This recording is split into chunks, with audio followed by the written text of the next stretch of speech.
Morning. It's Sunday the 16th of March and it is spring. You know, last week it was minus 22, or the week before it was minus 22, today 12. So everything's melting like crazy, which is a good thing. Now what I've been doing these last few days is I've been playing around with alternators, cleaning my shelves out and looking for alternators. And the thing is, I've got loads of them, but I don't know if they were working or not. So I thought, well, why not have a go? So I'm going to put a little series of videos together about fixing them or taking them apart and things like this. Are they easy to fix? Maybe. Let me show you what's a typical alternator. Now, I'm not going to go banging on about these 100 amp alternators or anything like that, or doing upgrades. I just want them to get them to work. This is a very common alternator. Yeah, I think this is a 127. Is it a 127? No, it isn't. It's something else. I'll put it on the description below. I can't remember what they are. But it's Magneti Magrelli. As I say, they were common on 300 TDIs, 200 TDIs and things like that. Amperage is about 55-60 amps. Again, I'll put it down below because I'm just ad-libbing this, I don't know. But yeah, this must have been a 300 TDI one because you've got a 300 TDI pulley. Are they easy to fix? Yes and no. Getting the pulley off is easy enough, but what the biggest problem is getting the front cover off. I'll describe that in the video, but this is what happens if you try to press the cover off, because inside here the bearing is crimped over and it's also seized solid on the shaft here. It's only a 6203 bearing. So what I adapted was a little tool that I made a long time ago, this thing here, to go in, twist and turn like that, so there's clearance, and then the centre bolt will push around here and not crack that pulley. So that was a bit of a mess about. That was the only tool that I really needed. I'll show you how you test these. I've just got this back from JP. He just ran that very lightly across his lathe and polished up the slip rings. So that was easy enough. The bearings generally are 6203s. There is a little needle roller bearing in the back, but they give very little trouble. But this one was all seized up. The coils here, very little trouble. I'll show you how to test the diodes, and also check there's continuity on those three wires there, because it's a three-phase alternator. That's why you need a rectifier to change it into DC. I've also changed one of these rectifiers on another alternator. However, I've been playing around with stuff and I thought that half the time you don't need to do that. These little things here are pretty bulletproof. The biggest problem with it is this regulator, voltage regulator here, and it's sometimes easy to replace. Now I say sometimes because that might be the problem. As far as I've found out, 90% of the problem is that.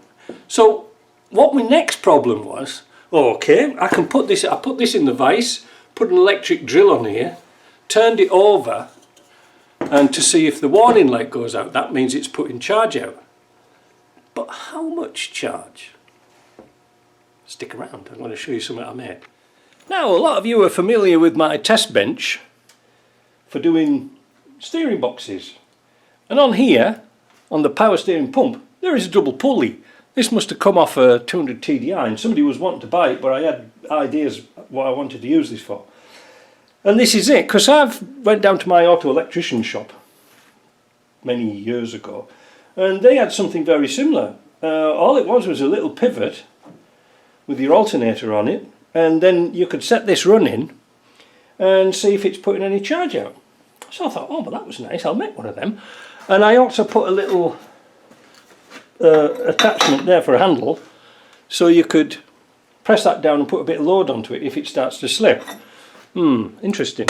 But basically this This is when I was messing about with my tool the other day for breaking up pallets, because this is a piece of 4-inch angle with a pivot on it. The pivot's actually 2 door hinges and a ratchet strap. This is completely made out of scrap. The only thing I had to buy was the belt. That was the only thing I had to buy. And the ratchet strap is kind of easy, so that means it's quick to change over. And I know that's a poly V belt and this is just a regular V belt, but I tell you something, it doesn't really matter. As long as it turns, we don't care. So that's it. So you can probably observe here I've got a little light, an interior light, and this is replicating the charge light. So if the charge light lights up when it's stationary and when it turns it goes out, that means we're putting a charge out. Now this is going to be interesting because there's another alternator I stripped, put back together again, you know, cleaned it, put new bearings in, put it back together again, and it doesn't quite work right. So we're going to find out what's wrong with it. But just to give you an idea, let's have a look at the wiring setup at the back. Right, so we've got a ground here. There's my big clampy things on here, the cables. We've got a power wire going to the power output of the alternator, and down there is your little exciter wire that goes all the way around here to your lamp here. Now I've got this hooked up to a battery, but if I just pull this back a little bit and put this little clip on here, you will see the light light up, the light of my life. Now over here, this is what I was messing about with the other day to try and put a load on the battery. I've made these extension pieces for the battery because that was my idea, and so that means I can put more clamps on here, and as you probably caught out the corner of your eye, I've got a carbon pile load tester. Never used this for years, and it was in my drawer for ages and ages, and I thought, what if I use this as drawing a load off the battery? Because I need a battery in and we don't want anything to explode.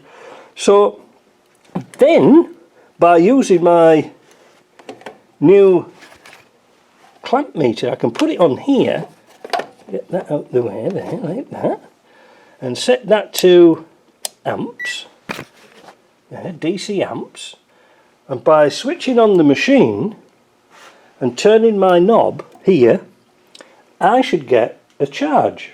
So I'll put the camera back on the stand, but that's basically it.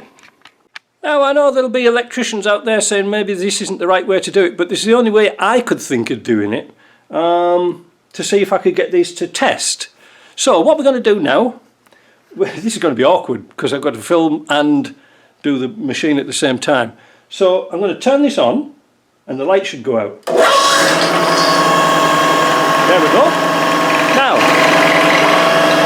I won't put any load on there, but we'll put some load on here.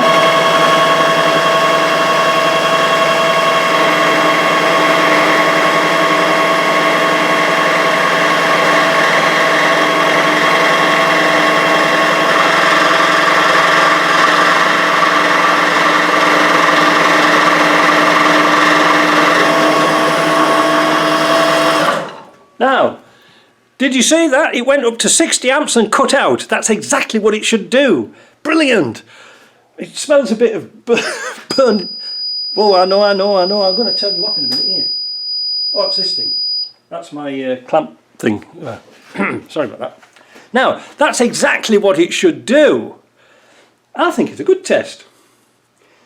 And you could, well, if you were here, you could smell, because obviously, as this alternator is trying to put out more charge, it's running hot. It's trying, well, it's not running hot, but it's trying to slow down. You know, you're trying to turn the rotor, but the magnet inside is getting stronger and stronger.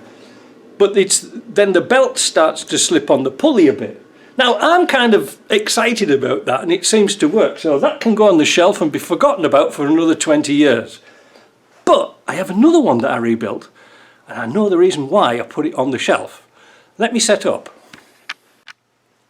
So, here's another alternator, exactly the same. I stripped it, put a new bearing in it, cleaned it all up, bead blasted the casings, painted it, as you do. But there is a problem. So, let's see what the problem is. So if I start this up, wait a minute, I've got to work out. I put a little sleeve under there, but anyway, that doesn't matter. Watch what happens to the light.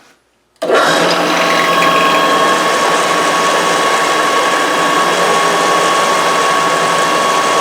light doesn't go out.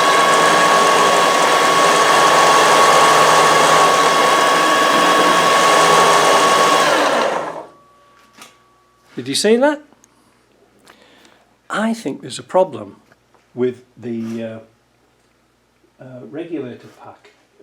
Now I'm expecting some new ones to come in shortly, but what I'm going to do is just simply change this. I don't know if it works, but see if we can get this to work just simply by changing this. Well, here goes.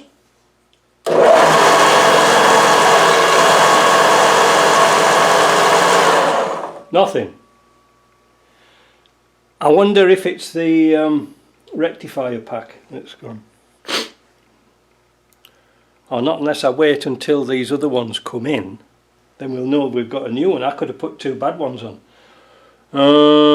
Hard to say, isn't it? Tell you what, well, let's hold this video until the new ones come, because it says they're out for delivery. Let's see what they say.